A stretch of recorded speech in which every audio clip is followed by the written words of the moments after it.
नमस्कार, मैं जीत और आप देख रहे हैं डू पॉलिटिक्स। ये एपिसोड थोड़ा ऑफ द ट्रैक है क्योंकि मैं इसमें अपने कश्मीर यात्रा के अनुभवों को साझा करने जा रहा हूँ आपके साथ। और अनुभवों में मैं जिस स्टोरी को चेज करता हुआ यहाँ पे आया था वो तो मैं पहले दूसरे वीडियोज में मैं बता चुका हूँ। इसमें मैं मूलतः कश्मीर के लोग कैसे हैं और यहाँ की जगहें कैसी हैं, यात्रा का मेरा नॉर्मल अनुभव कैसा रहा, एक पत्रकार के रूप में नहीं, एक एक टूरिस्ट की नजरों से अगर देखा जाए। कुछ वीडियोज मैंने डाले अपने फेसबुक पे और इंस्टाग्राम पे डाले हैं, वो भी आप जाके देख सकते हैं अगर आपको देखना हो। कुल मिलाकर अगर मैं शुरू करूं, और शुरू अगर एकदम मोस्ट रिसेंट से करूं कि अभी मैं बैठा हुआ कहाँ पे हूं। अभी मैं सोनमर्ग या सोनामार्ग यहाँ पे बोला जाता है, या वैली ऑफ गोल्ड बोला जाता है इसको, वहीं पे हूँ। मेरे बाईं तरफ थोड़ा अगर आप 1-1.5 किलोमीटर आगे चलेंगे तो वहां पे आर्मी वालों का अपना पूरा स्टेशन है, बेस है।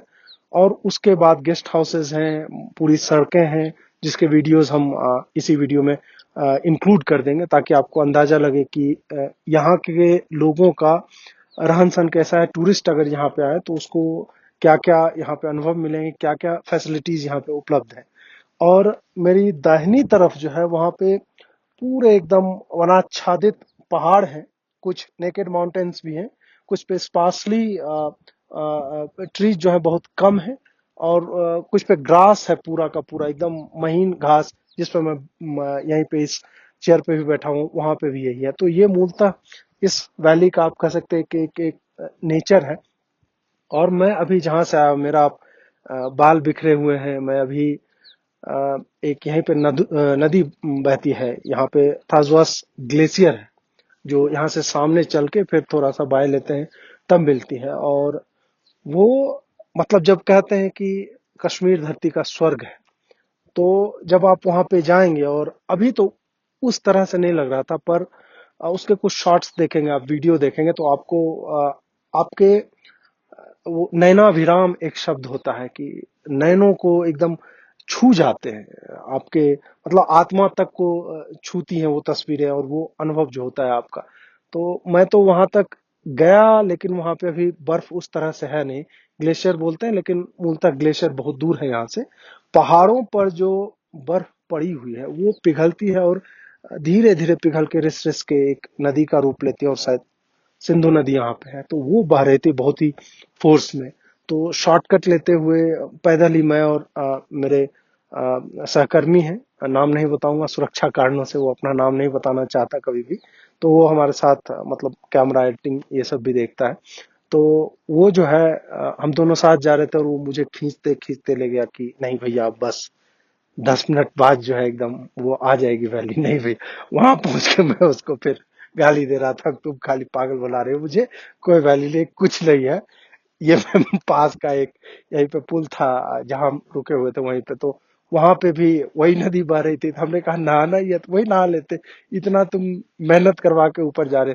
लेकिन जब हम चले शॉर्टकट से ऊपर नीचे, मतलब छोटे छोटे टीले हैं, पहाड़ हैं, ऊपर नीचे आप जाते हुए जाते हैं। अगर आप घोड़ा या खच्चर करेंगे तो वो इधर ही एक सड़क बनी हो, तो उसका ट्रैक अलग है। तो वैसे करके आपको ज्यादा पैसा देंगे तो बिना काम को लंबा घुमा के ले जाता है यहाँ से, कम देंगे तो शॉर्टकट रूट जो है तो वो वहां पे वो लेके जाते हैं उस तरह से। तो मैं वहां तक गया जहाँ पे ग्लेशियर बता रहे थे, वहां अभी काफी भीड़ थी, क्योंकि जो भी यहाँ पे आते हैं तो वहीं पे उनको जाना होता है सोनमर्ग में।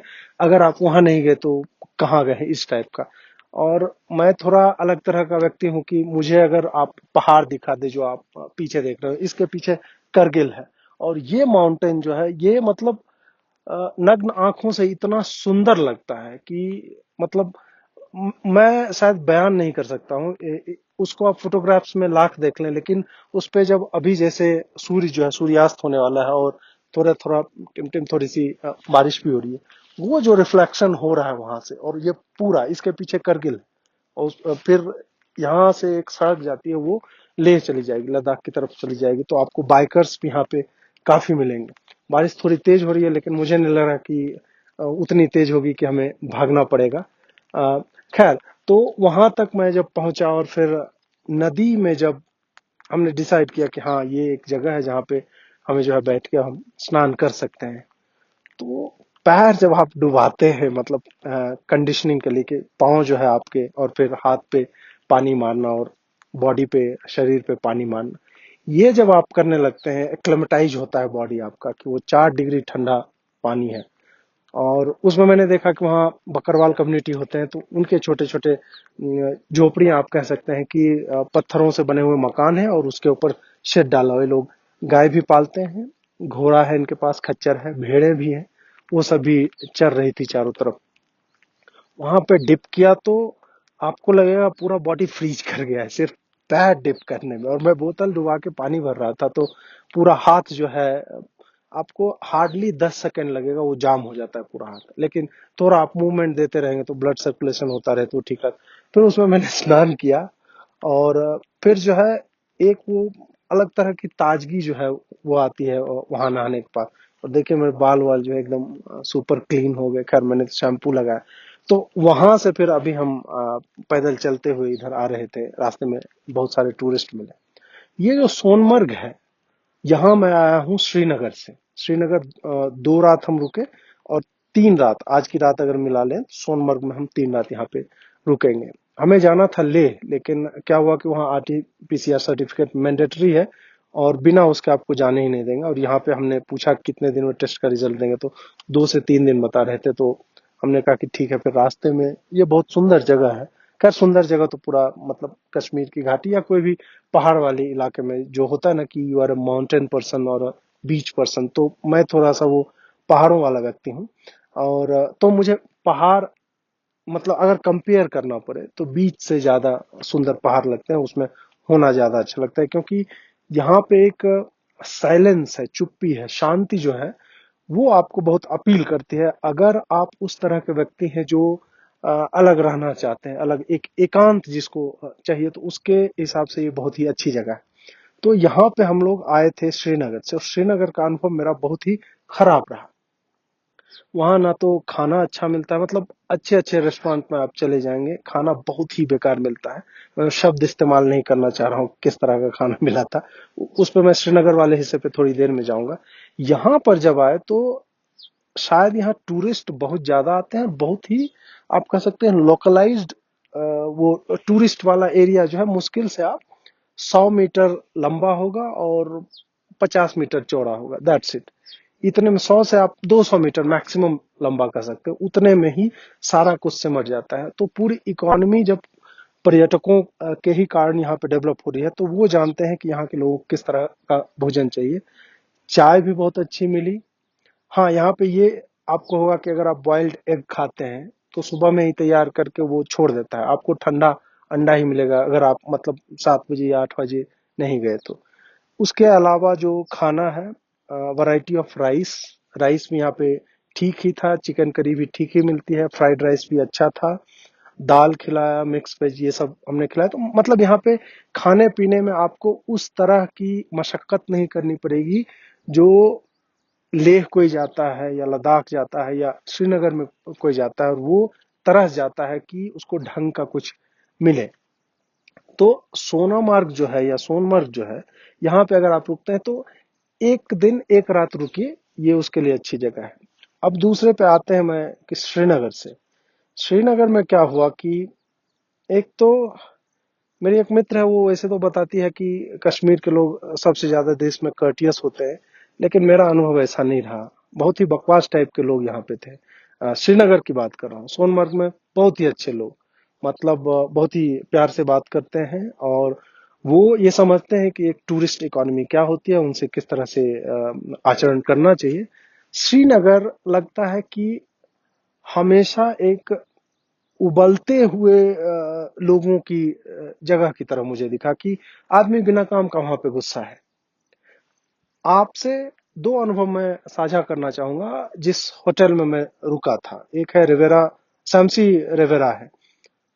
बंदा जो है रिसेप्शन पे एकदम मीठी बातें आपसे करेगा कि आपसे ज्यादा प्रिय उसे दुनिया में कोई नहीं है। लेकिन वो होता है ना कि आप उस आवाज के पीछे की मतलब जो मंशा है उसको महसूस कर सकते हैं कि वो ऐसा क्यों बोल रहा है।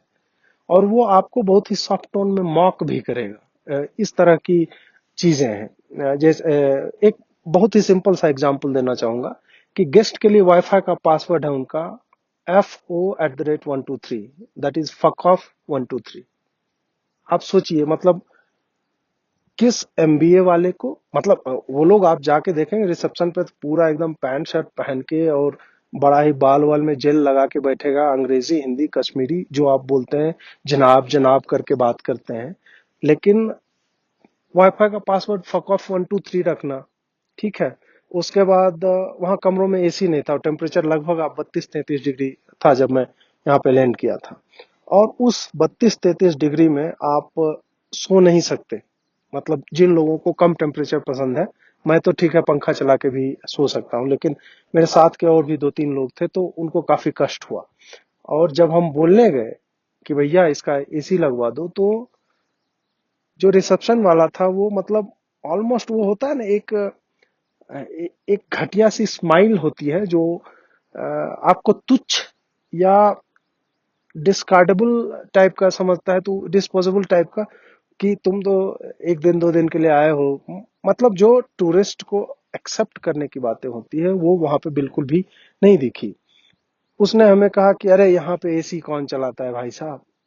हमने कहा यार 32 डिग्री है, तुम रिसेप्शन में बैठे हो, रिसेप्शन में उसने AC लगाया हुआ था, वहां पे AC खूब चल रहा था। लेकिन उनके रूम्स में जो है उसने बोला कि नहीं, यहाँ तो कोई टेक्निकल एरर है इसके कारण, और दिल्ली से बंदा चला है वो लेके आएगा तब ठीक होगा। जो मुझे नहीं लगता कि विश्वास करने लायक बात थी, क्योंकि उनके कमरों में कोई AC का वेंट था ही नहीं। उनके कमरों में हीटर का वेंट था, AC का कहीं पे वेंट नहीं था। तो हो सकता है कि वो झूठ बोल रहा हो। जब हमने बहुत, मतलब एक रात गुजर गई, हम सो नहीं पाए, तो दूसरी रात के लिए हमने बोला कि यार कुछ ढंग का करो। तब वो बंदा जो है वो मुझे कहता है ठीक है, हम पोर्टेबल AC लगवा देंगे आपके कमरे में। और पोर्टेबल AC क्या था, उन्होंने बोला पोर्टेबल AC का एग्जॉस्ट कहाँ पे लगाओगे। तो वो बंदा देखे कितनी प्यारी धूप जो है निकल गई है। आ, और अब माउंटेन को अब देखिए कितना वेल लिट अप, और मतलब यहाँ पे मैं बैठा हूँ और ये स्माइल जो है वो बहुत ही नेचुरल है, सिर्फ इस नज़ारे को देख के हो रही है। खैर वापस आते हैं श्रीनगर के होटल में। तो उसने बोला पोर्टेबल AC लगवाएंगे। मैंने पूछा कि पोर्टेबल AC से क्या तात्पर्य है तुम्हारा। उसने कहा कि एयर कूलर। हमने बोला कि कूलर लगवाओगे उसको तुम पोर्टेबल AC बोलते हो। और अंत में हमें वो कूलर भी नहीं मिला, हमें उसने एक स्टैंडिंग वो फैन जो होता है, वो टेबल फैन टाइप का स्टैंडिंग फैन जो होता है, वो उसने लगवाया। और फिर उसी समय हम एक दो और मुगल दरबार टाइप का कोई रेस्टोरेंट था या कुछ इसी तरह के नाम का था, वहां पे गए। वहां पे हमने मटन ऑर्डर किया, और चावल चावल तो पता नहीं, पूरे श्रीनगर में एक मोटा चावल जो हल्का ब्राउनिश शेड का होता है, जो पता नहीं बहुत ही घटिया, मतलब चुई था, प्लास्टिकी चावल आप कह सकते हैं, बहुत हार्ड भी था। और उसमें चावल जैसी कोई बात नहीं थी। और ये एक जगह नहीं, 2-3 जगह हमने खाया, हर जगह यही बात थी। तो खाने का अनुभव बेकार रहा। मटन, पता नहीं यहाँ के लोगों को मटन काटना भी आता है कि नहीं। मतलब जब हम मटन ऑर्डर करने जाते हैं तो हम पीसेस जो लेते हैं, और मैं जो भी शाकाहारी भाई हैं उनसे माफी चाहता हूँ कि मैं इस तरह से एक्सप्लेन कर रहा हूँ। तो खैर जो भी है, तो वो अजीब व गरीब तरह से बुचर किया हुआ जिसको बोल सकते हैं आप। और बुचर मतलब जहां तहां से काट के जैसे तैसे पीसेस जो है उस तरह के दे दिया। और करी एकदम ही बेकार थी। मतलब उल्टा वो जीवित रहना है तो आप खा सकते हैं, इस तरह का अनुभव था। अब यहाँ से हम दूसरे जगह पे फिर होटल में शिफ्ट किए, जो शालीमार एरिया में मॉन्ट्रियल द होटल करके है। एग्जॉर्बिटेंट प्राइस, हमने एक रूम शायद 6,000 का लिया था, ऐसे करके है, उनका एक स्वीट है। वहां पे अब क्या है कि कमरे छोटे छोटे और खाना फिर मतलब वैसा ही बेकार। चाय हमने मंगवाई तो चाय लग रहा था साबुन घोल के दे दिया, तो मैंने पिलवा दिया। उसी जो आदमी लेके आया था उसी को बोला कि भैया पी के बताओ ये चाय कैसी है। तो उसने पिया, बोला हाँ सर इसमें तो गड़बड़ लग रहा है। तो मैंने बोला कि इसको ठीक करवाओ।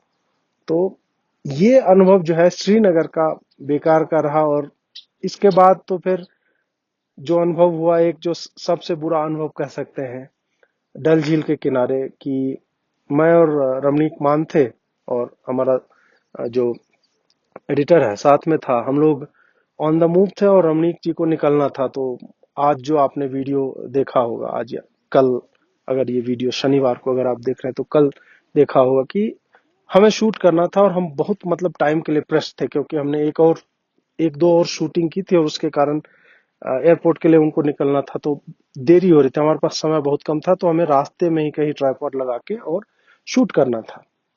हमने देखा कि एक फूड कोर्ट टाइप की जगह है, वहां शिकारों के घाट बने हुए थे। डल झील जो है बहुत बड़ी झील है, और उसी में कम से कम 20-25 शिकारे जो है ऐसे और ऐसे एल शेप में ऐसे करके लगे हुए थे।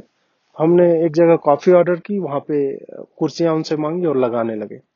उससे पहले एक गाना बजा रहा था कोई शिकारे पे। तो हमने बोला कि भैया गाना जो है थोड़ा आप आधे घंटे के लिए कम कर लो, क्योंकि हम एक शूट करने जा रहे हैं। अब वो बात उसको बुरी लगी, या उसके पूरे कम्युनिटी को, वहां पे जितने भी थे शिकारे वाले, उनको पैसे चाहिए थे हमसे या जो भी था, वो आके बहुत ही हाइपर टोन में कि यहाँ ये सब नहीं चलेगा। अब वो ऐसे बोले तो जाहिर सी बात है कि एक दो बार आप भी सख्त टोन में बोलोगे, उससे ज्यादा आप बोल नहीं सकते। हमने बोला कि यार यहाँ पे शूट करने दे दीजिए, क्या दिक्कत है आपको। नहीं नहीं, यहाँ हमारा टूरिस्ट आता है, इधर से मतलब भीड़ लग जाती है। बोले दोपहर है यार, 12 बज रहे हैं, कोई भीड़ नहीं आ रही यहाँ पे। वो दिख रहा है एक आदमी तुम्हारे शिकारी पे आ नहीं रहा है, और आने के लिए उधर जगह है इधर जगह, ये तो पब्लिक प्लेस है। शिकारा तो तुम्हारा नदी के बाद शुरू होता है। नहीं हमारा रजिस्ट्रेशन नंबर है, ये है वो है, हम देख लेंगे तुमको। तब फिर मुझसे रहा नहीं गया, मैंने बोला क्या देख लेगा। फिर मैं थोड़ा सा मतलब अपने नेचर के अगेंस्ट मैं थोड़ा सा सख्त लहजे में बात करने लगा उनसे कि क्या कर लोगे, हम करेंगे शूट यहीं पे करेंगे। फिर वो लोग भी 5-7 आ गए, उसमें से अब एक आ गया जो ज्ञान देने लगा। मतलब वो मेडिएट कर रहा था, लेकिन हमें बाद में पता चल गया कि उसके मेडिएशन का कारण क्या है।